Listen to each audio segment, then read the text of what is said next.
ahead, Jackie. Thanks, Jen. On vaccines, Amtrak, which we know is near and dear to the president's heart, announced that they will potentially have to cut some long-distance routes because they don't have enough employees to operate when the federal mandate takes effect. And that's despite them reporting on the Hill today that 94% of their employees are vaccinated overall. Amtrak got $66 billion from the infrastructure deal. Now they're talking about having to make cuts. Is this policy undermining the president's own legislation?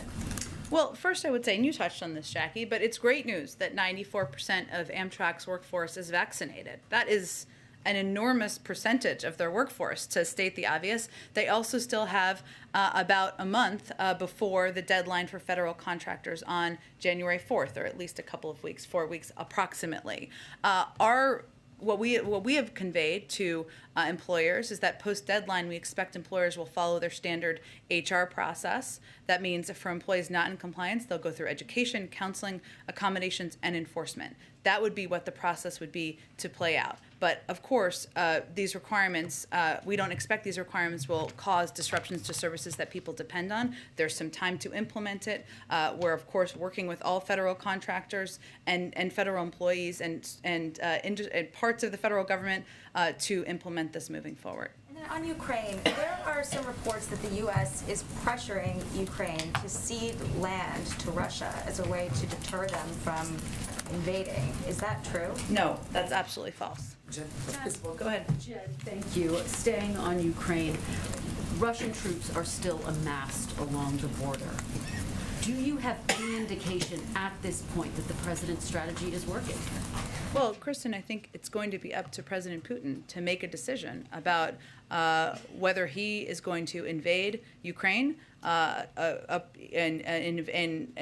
send a message to the global community that he does not respect the territorial integrity of a country, when the United States, our European partners, are sending a clear message that there will be significant economic consequences, severe economic consequences, beyond, as Jake Sullivan said the other day, what we have seen in 2014.